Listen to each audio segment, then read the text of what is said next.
ನಿಜಲಿಂಗಪ್ಪನವರ ಸಿದ್ದವನಹಳ್ಳಿ ನಿಜಲಿಂಗಪ್ಪನವರು ಅವರ ಹುಟ್ಟುಹಬ್ಬ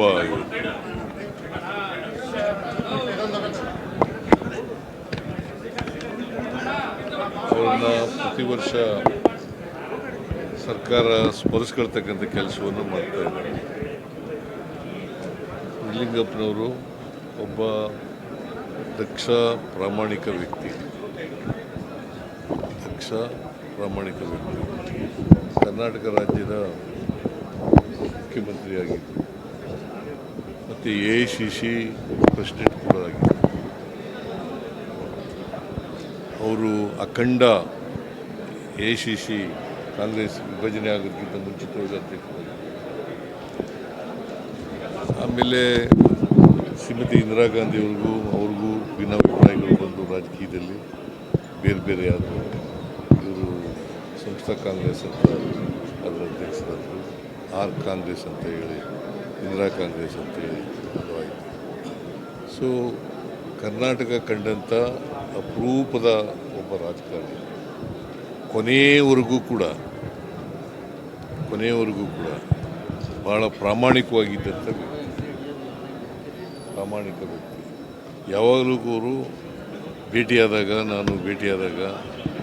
ಅಥವಾ ಭಾಷಣ ಮಾಡುವಾಗ ಯಾವತ್ತೂ ಕೂಡ ಭ್ರಷ್ಟಾಚಾರದ ವಿರುದ್ಧನೇ ಮಾತಾಡ್ತಾ ಇದ್ರು. ಭ್ರಷ್ಟಾಚಾರದ ವಿರುದ್ಧವಾಗಿದ್ದಂಥ ಒಬ್ಬ ರಾಜಕಾರಣಿ ಅಂತಕ್ಕಂಥ ಮಾತುಗಳನ್ನು ಹೇಳಲಿಕ್ಕೆ ಬಯಸ್ತಾ ಇದ್ದಾರೆ. ಕರ್ನಾಟಕದಲ್ಲಿ ಏಕೀಕರಣಕ್ಕೂ ಕೂಡ ದುಡಿದಿದ್ದರು. ಸೊ ಒಬ್ಬ ಧೀಮಂತ ಪ್ರಾಮಾಣಿಕ ನಾಯಕ, ಅವರ ಜನ್ಮದಿನ ಇವತ್ತು. ಅವರ ಆದರ್ಶಗಳು ನಮಗೆಲ್ಲ ಮಾರ್ಗದರ್ಶನ ಅಂತ ಒಬ್ಬ ವ್ಯಕ್ತಿಯ ಸ್ಮರಿಸ್ಕೊಳ್ತಕ್ಕಂಥ ಕೆಲಸವನ್ನು ಮಾಡ್ತಾರೆ. ಗ್ಯಾರಂಟಿಗಳ ಪರಿಷ್ಕರಣೆಗೆ ಏನಾದರೂ ಶಾಸಕರು ಮನವಿ ಮಾಡಿದ್ರು? ಗ್ಯಾರಂಟಿ ಯೋಜನೆಗಳ ಬಗ್ಗೆ ಅದ್ರ ಚರ್ಚೆ ನಡೆಯಲಿಲ್ಲ. ಸರ್, ಧರ್ಮಸ್ಥಳದ SIT ಮಾಡಿದ್ರಿ ಸರ್. ಧರ್ಮಸ್ಥಳದ ವಿಚಾರದಲ್ಲಿ ತನಿಖೆ ಆಗಬೇಕು, ಸತ್ಯಾಸತ್ಯತೆ ಹೊರಗೆ ಬರಬೇಕು ಅಂತ SIT ಮಾಡಿದ್ರಿ. ಚಾರ್ಜ್ ಶೀಟಲ್ಲಿ ಷಡ್ಯಂತ್ರ ಆಗಿರೋದು ನಿಜ ಅಂತೇಳಿ 6 ಜನರ ಮೇಲೆ ಚಾರ್ಜ್ ಶೀಟಲ್ಲಿ ಉಲ್ಲೇಖ ಮಾಡಿದ್ದಾರೆ ಸರ್. ಸುಳ್ಳು ಆರೋಪ ಮಾಡಿದ್ರು ಇವರು. ನಾನು ಚಾರ್ಜ್ ಶೀಟ್ ನೋಡಿಲ್ಲ.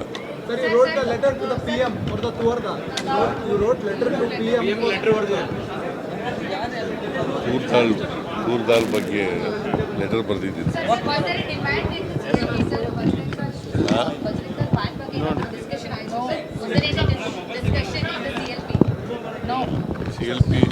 CLPಯಲ್ಲಿ ಏನು ನಡೀತು ಅನ್ನೋದನ್ನೆಲ್ಲ ಚರ್ಚೆ ಮಾಡೋಕ್ಕಾಗುತ್ತೆ ಇಲ್ಲಿ?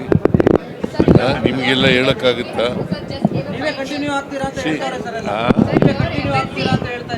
ಹೈಕಮಾಂಡ್ ಏನು ತೀರ್ಮಾನ ಮಾಡ್ತಾರೆ ಅದೇ